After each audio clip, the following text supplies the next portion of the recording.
podcast, a writer's resource for writing action, violence, and fight scenes. I am your host, Carla Hoke. If you listened to the last podcast, y'all, I have heard not a word from LL Cool James. That's just a solid disappointment. I'll just start there. Hate to begin on a down note, but facts are facts, and I'm disappointed I haven't heard from you, James. I'm trying to help you out here. Apparently, I can play exactly this much of the song Mama Said Knock You Out to begin my podcast. Ready? Okay. Yeah, that's it. That's all I can play. All right, first things first. Y'all, you got to check out my book, FightWrite, How to Write Believable Fight Scenes with Writer's Digest. It is available at bookstores everywhere, hopefully, and online. If you are near a big Barnes& and Noble, it should be on a special display and super easy to find now through September. I will be referring to the book in the podcast. It's super. If you don't have it, don't sweat it. You will not be lost, but you really need to get it. I'm just saying.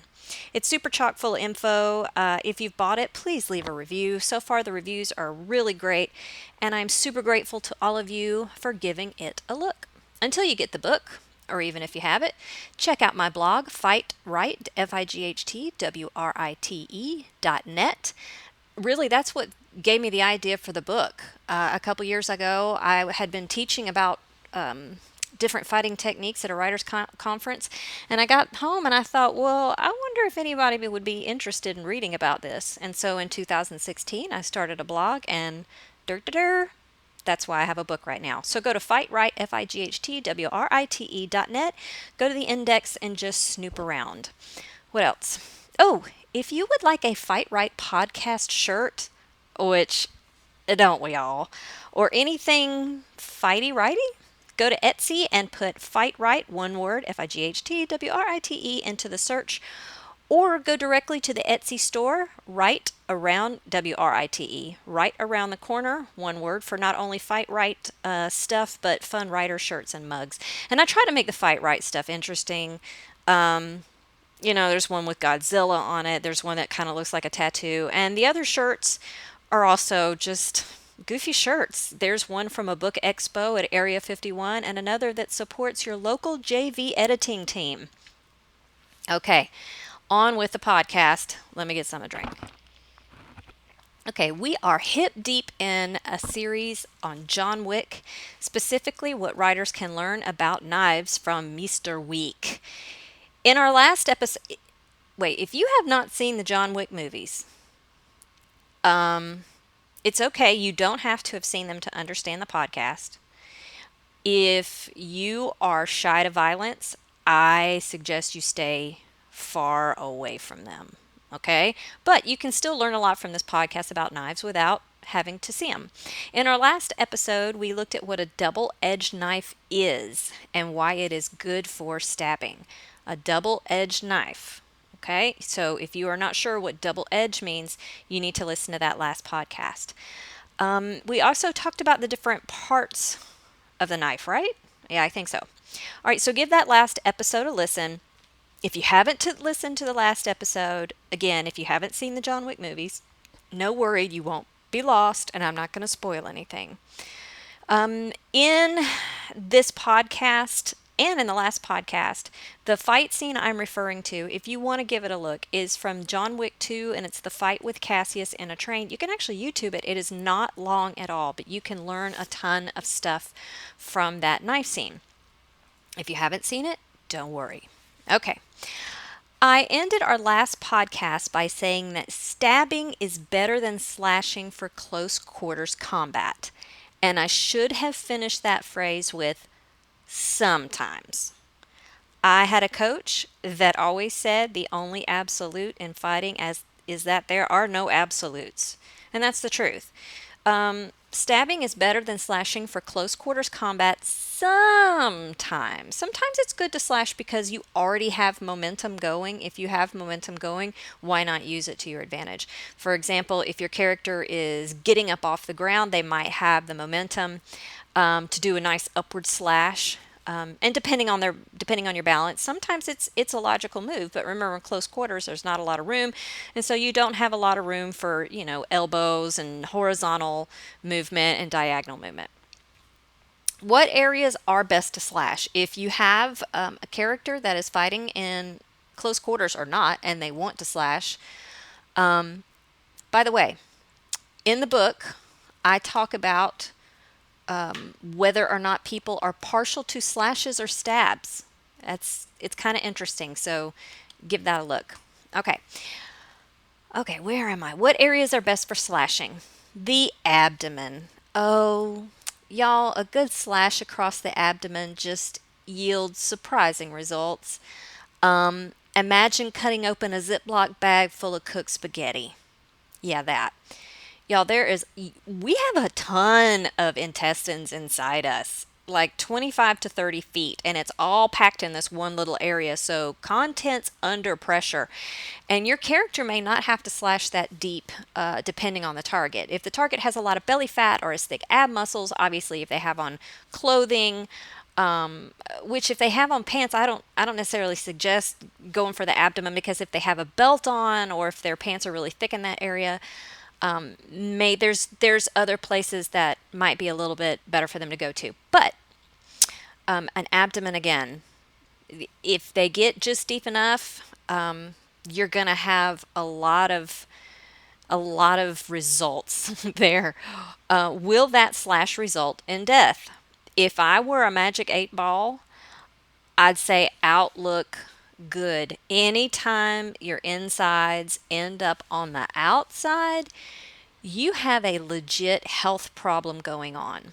If the intestines are cut, even if they aren't released from the body cavity, if the intestines are cut, that introduces bacteria to the body cavity. And even if they're not cut, if you open the body cavity to the outside world, you're introducing bacteria and everything.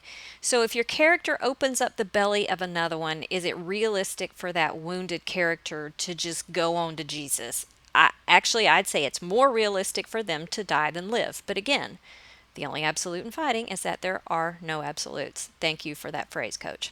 Will a stab wound to the gut kill a character? Okay, when I say character, I mean like belly button level, and lower between to about the hips, about the bladder area. A stab wound there absolutely can kill. As Doug Marcata says, it will kill if the intestines are cut, and depending on the time period of your work, and the intestines are cut, that could be a long, drawn out death of sepsis. So, if you have a character that you need to have die, but it needs to be a prolonged death if they've got more dialogue, if they've got more action, if they need to be a part of the story a little while longer, but eventually they need to go, a nice gut wound, again, that sepsis, that's a great way to go. But they could also survive a single stab wound. More than one, maybe. More than one and two, I'll get back to that. But just one, the intestines could happen to just get out of the way, especially if the targeted character is very tall. Why is that? Buy my book and it'll explain it. I talk about the perils of killing taller, larger characters. I think another great place to slash is the inner thigh. The femoral artery on a slender person is about 1 inch beneath the skin. By the way, that gut slash, they attempt that in the scene in John Wick that I'm talking about. They also go for the femoral artery. It starts out as a block, but then it ends up being a stab to the top of the leg, which could sever the artery. In the case of John Wick, it did not. But depending how far over it is. If the femoral artery on a slender person is about 1 inch beneath the skin, y'all, that's pretty close to the top of the skin.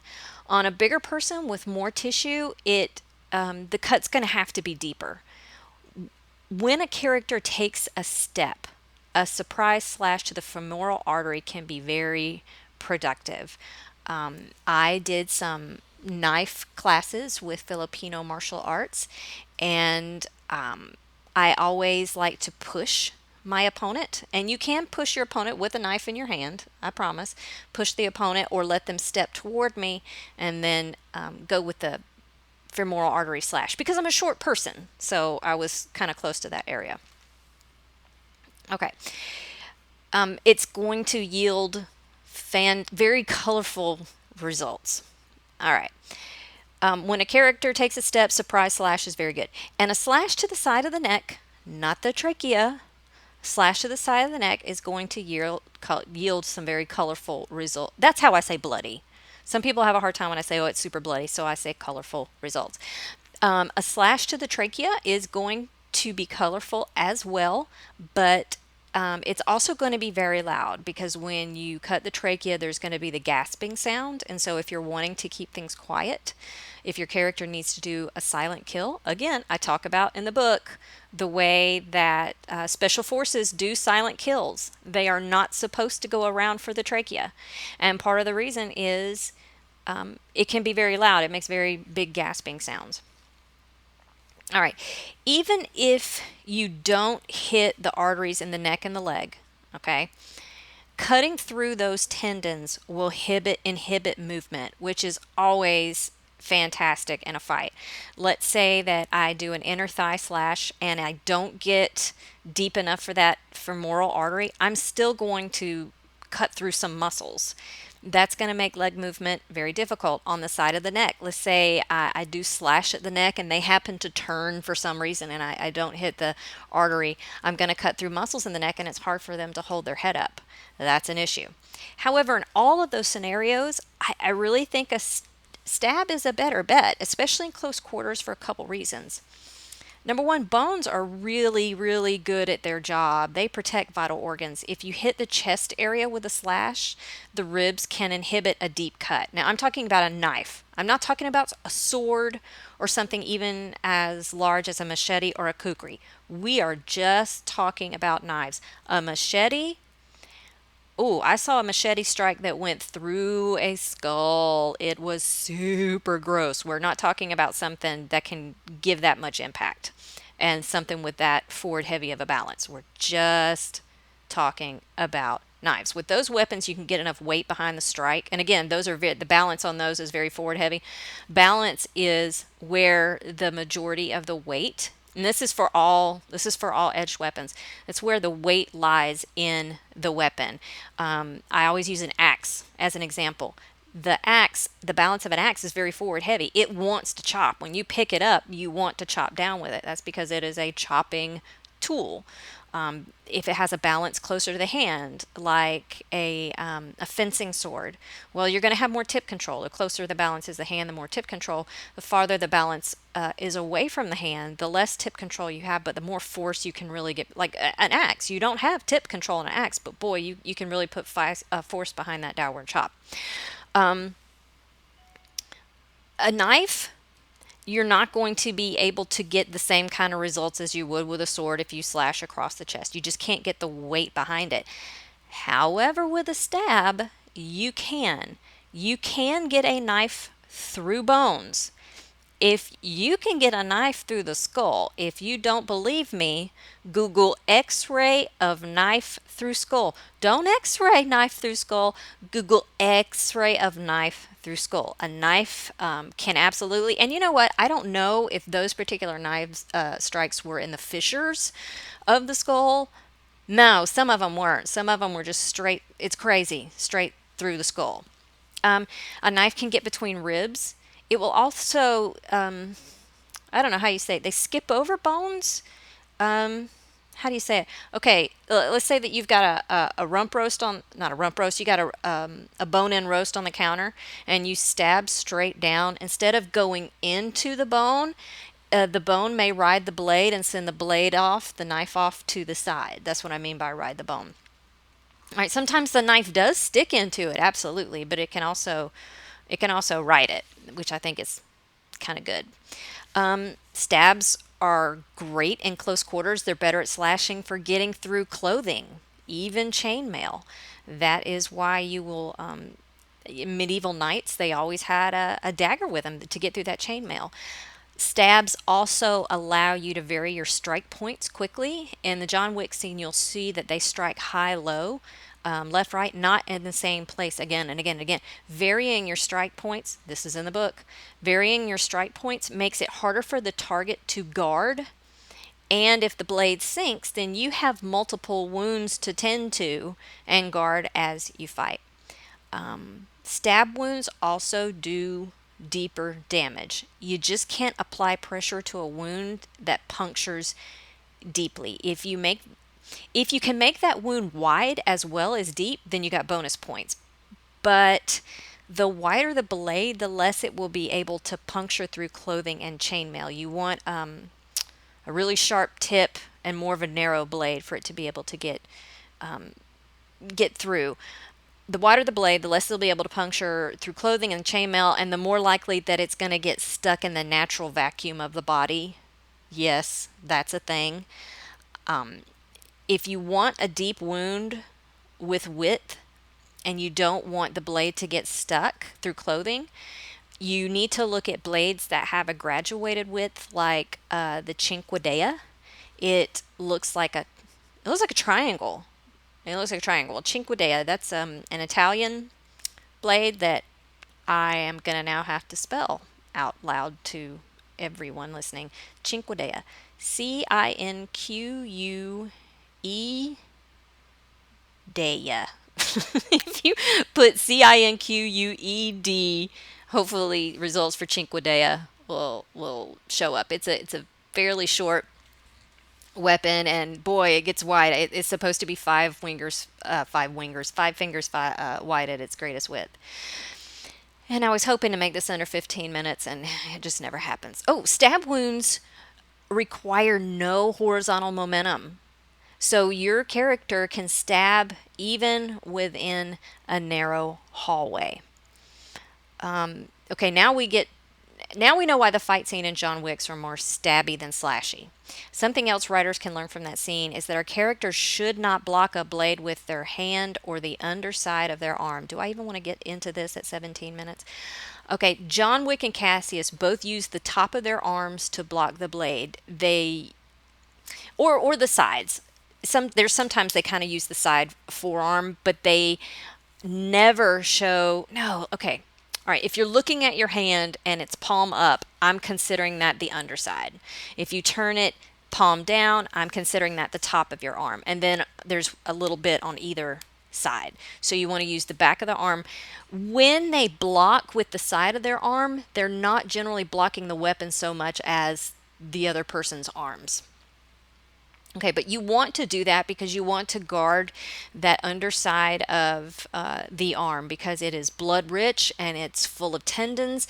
And if you take a strike there, even if from some strange reason it doesn't cut the vein network, it could cut through tendons and all that mishmash, and then you're not able to grip, and that's a problem. When you're fighting with knives, you got to be able to grip.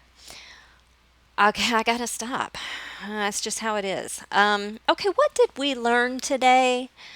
We learned the reasons why stabbing can be more productive than slashing, especially in close quarters. Now, does that mean your character should always stab in close quarters? Absolutely not. The only absolute in fighting is that there are no absolutes. There are times when slashing is the way to go. You know what? If that's all you can get in as a slash, the main thing is you need to inflict damage. The person who creates the most pain first wins, and if the adrenaline is running high and you're not feeling pain, well, most damage first wins. We learned that slashing is great to open up the abdomen or target arteries near the surface of the skin. It also can open other targets. I cover that in my book. The abdomen, for example, if you slash at my abdomen, I may make the mistake of leaning over to pull my abdomen away from you. And when I lean over to do that, I'm sticking my neck out and I'm offering my chest probably as well. I'm offering a lot of strike points. And if for some reason you happen to open my abdomen like a Ziploc bag full of spaghetti, I'm going to put my arms down to try to keep my insides from ending up outside, and that means that I've put my arms down and my whole chest, neck, and head is open to you. Stabs get through clothing and chainmail. They don't require horizontal momentum, so they're great for close quarters. They do deeper damage and allow you to vary your strike points pretty quickly. We also learned that we should block knives. Your characters need to block knives with the back of their arm, or yeah, the top portion of the arm. Oh my gosh, 20 minutes. Okay, folks, if you are in the St. Louis area next week, July 19th through 21st, I think I really should prepare for these shows. I never claimed to be a professional. 19th through 21st, I think, come see me at the Realm Makers Writers Conference. If you are in the New York City, at the Realm Makers Writers Conference, I am taking appointments with one-on-one appointments with writers to 15-minute blocks to help them work out their fight scenes. So, if you're in that area and you need help with a fight scene, come by the Realm Makers Conference, look it up, register, and I don't know if I have appointments left. If I don't have appointments left, come find me and say, I registered for this simply because I want an appointment with you, and now you have no appointments left. Please talk with me. Guess what? You're going to get an appointment. If you're in the New York City area in late August, come see me at the Writer's Digest National Conference. I am teaching dos classes there. And if you want $50 off that registration, use the code SPEAKER19 when you register. 2 classes I'm teaching. I'm teaching one on the actual writing of a fight scene, how to get all the elements together to write a good fight scene. And I think we'll do a practice writing a fight scene to help people kind of understand the steps that I personally take. And the other class is more, I call the first one a practical and the second one a tactical. The second class is more demo of fight techniques to help people understand how body movements work and what can reasonably be linked together body movement wise, and the use of some weapons. And I generally take questions if somebody's having a hard time working out a fight scene, then we'll walk through it, literally physically walk through it to see how we can help them out. Don't forget about my book, FightWrite, how to write, and that's not one word, that's 2 words, FightWrite, how to write believable fight scenes. You can get it all over. Hop by my blog, FightWrite.net. Go to the index. There's a ton of resources. And if you're listening to this podcast, I will assume FightWrite has a podcast. Hey, look at you. Check out Right Around the Corner on Etsy for cool writer stuff. And I'm on the Instagram and the Twitter too, just so you know. Carla Hoch, CarlaHoch, or just look for #FightWrite. Well, y'all, that is it. I feel like we have done a lot of good here today. Until the next round at the FightWrite podcast, get blood on your pages.